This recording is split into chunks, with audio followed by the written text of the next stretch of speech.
What's up, everyone? Jim Davis back. We're doing some blue-white testing for the Invitational in Las Vegas, and I'm sorry, I'm just messing with you guys. Alright, so, as I was saying, Jim Davis, we're back. We're doing some testing for the Invitational in Las Vegas, which is coming up mighty quick, and we're testing some blue-white control.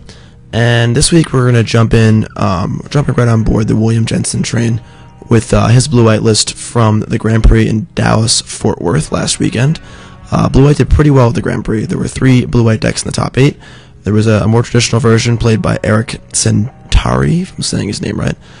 Pretty similar to the list that I played last week in the video. He had Last Breath main, but aside from that, pretty standard. Seth Manfield's deck was very similar to the deck the top 8'd 2 weeks ago, with the 4 Last Breaths main, and he played 2 Elspeth and 1 Aetherling, not 3 Elspeth. And then we had this version here, which William Jensen played, which is truly the control player's version of blue-white control. Control player's control player. We got, literally, looking at the list, 2 win conditions. We have 1 Elspeth, and we have 1 Elixir of Immortality. This is a deck that wants to durdle till the end of time. That's pretty interesting, because that's not a strategy we've seen so far in blue-white. It's either been a bunch of Elspeths or Aetherlings, so Elixir is definitely kind of a new one. Also interesting is this use of Quicken. Now, early in the format, Quicken was seen in a lot of the blue-white deck lists. It turns your Divination into an Inspiration.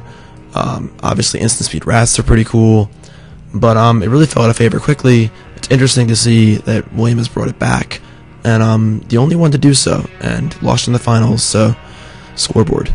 Alright, and then, yeah, a lot of his stuff's basically similar, all the usual blue-white stuff. He has the full 4 dissolves instead of Essence Scatters. Interesting.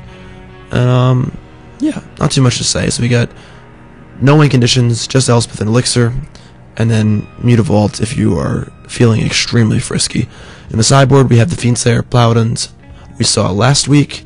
There's no Archangel of Thrune or Soldier of the Pantheon, but Fiendslayer Paladins just for the mono red decks. So no kind of like transformational sideboard, just the anti-red card. Bond Obedience good against Hasters, Mistcutter Hydra, the Dragon, so on and so forth, and Hammer Pooferos as well. We have Jace Memory Adept for, I guess, 1 extra win condition in the control matchups. Last Breath is the card of the week, and William's playing it in his sideboard, which is very interesting.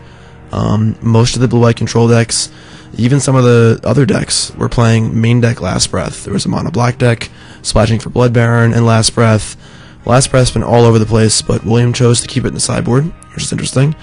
Negates and Gainsay are the control mirror, Pithing Needle, and then a Ratchet Bomb, which is interesting because it's definitely very good against the black-white weenie deck that was pretty prevalent in Fort Worth, and also very good against Mistcutter Hydra, which is a nice little side bonus there. So that's the deck. Pretty clear. We're going to jump right into some games and see how it goes. One of the things that I think is really important with testing, and that I have a problem with sometimes, is sort of jumping from one version of a deck to the next. I tend to kind of change a few cards, not really make that big jump. But I think the best way to do that is to take a list. If it does well, let's play it card for card, see what makes it tick, and try to understand it. So let's jump right in.